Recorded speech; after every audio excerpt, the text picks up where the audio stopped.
गुस्सा एक शत्रु है। एक दिन भगवान गौतम बुद्ध अपने शिष्यों को उपदेश दे रहे थे। तब उन्होंने अपने शिष्यों से कहा, क्रोध यानी गुस्सा इंसान का सबसे बड़ा शत्रु है।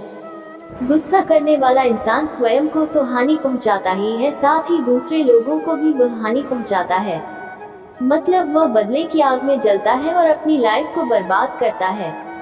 उनके उपदेश खत्म हो जाने के बाद उनके शिष्यों में से एक शिष्य खड़ा हुआ और गौतम बुद्ध से बोला, तुम एक ढोंगी बाबा हो। तुम्हारी बातें इंसानों के रहन सहन से विपरीत है। तुम जो भी कहते हो उसे तुम अपने जीवन में अनुसरण नहीं करते हो और दूसरों को यह सब करने के लिए कहते हो। जब उनका वह शिष्य गौतम बुद्ध को उल्टी सीधी बातें कह रहा था तो गौतम बुद्ध ने उसे कोई प्रतिक्रिया नहीं दी और वे शांत बैठे रहे। लेकिन ऐसे में वह शिष्य और भी ज्यादा क्रोधित हो गया और क्रोध में आकर उसने भगवान गौतम बुद्ध के मुंह पर थूक दिया।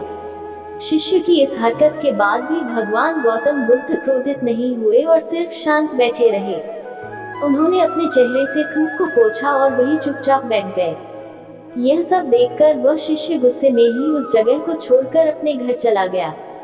जब दूसरे दिन वह शिष्य अपने घर पहुंचा, तब तक उसका गुस्सा शांत हो चुका था।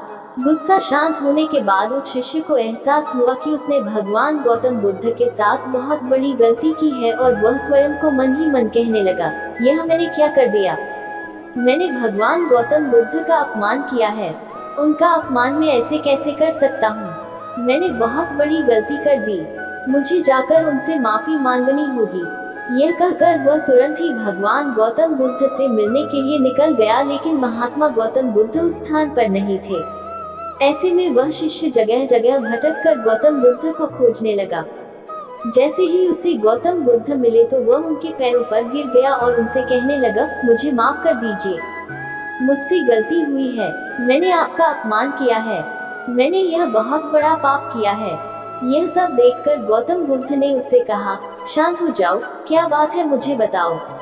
और तुम कौन हो। गौतम बुद्ध के यह पूछने पर वह शिष्य चौंक गया और सोचने लगा कि भगवान गौतम बुद्ध मुझे कैसे भूल सकते हैं। मैंने तो इनका अपमान किया था। यह सोचकर उसने भगवान गौतम बुद्ध से पूछा, मैं वही शिष्य हूँ जिसने कल आपका अपमान किया था और आप इतनी जल्दी मुझे भूल गए। तो भगवान गौतम बुद्ध ने उस शिष्य से कहा, हमें कल की बातों को कल में ही छोड़ देना चाहिए। अच्छा हो या बुरा उसके बारे में बार बार विचार नहीं करना चाहिए। मैं पुरानी बातों को पीछे छोड़कर आगे बढ़ता हूँ और ऐसा ही हम सबको भी करना चाहिए। महात्मा गौतम बुद्ध की यह बातें सुनकर वह शिष्य उनसे और भी ज्यादा प्रभावित हुआ और उनसे बोला, मैं आज से आपकी हर बातों को माना करूँगा। इस कहानी से सीख दोस्तों, इस कहानी से हमें यह सीख मिलती है कि गुस्सा करना इंसान के लिए सबसे खतरनाक है। क्रोध इंसान का सबसे बड़ा शत्रु है जो उसे बर्बाद कर सकता है। इसलिए इंसान को कभी भी गुस्सा नहीं करना चाहिए। इस कहानी से हमें यह भी सीख मिलती है कि जो बातें बीत चुकी है उन्हें भूलकर हमें आगे बढ़ना चाहिए। अगर कोई इंसान अपनी बीती हुई बातों पर ज्यादा ध्यान देता है तो उसका ध्यान पूरी तरह से भूतकाल में लगा होता है और वह इंसान कभी भी आगे बढ़ने की सोच नहीं कर पाता है। इसीलिए हमेशा बीती बातों को छोड़कर आगे बढ़ने की सोचे। दोस्तों, आपको गौतम बुद्ध स्टोरी हिंदी कैसी लगी, हमें कमेंट करके जरूर बताएं और इस वीडियो को अपने दोस्तों के साथ जरूर शेयर करें। धन्यवाद।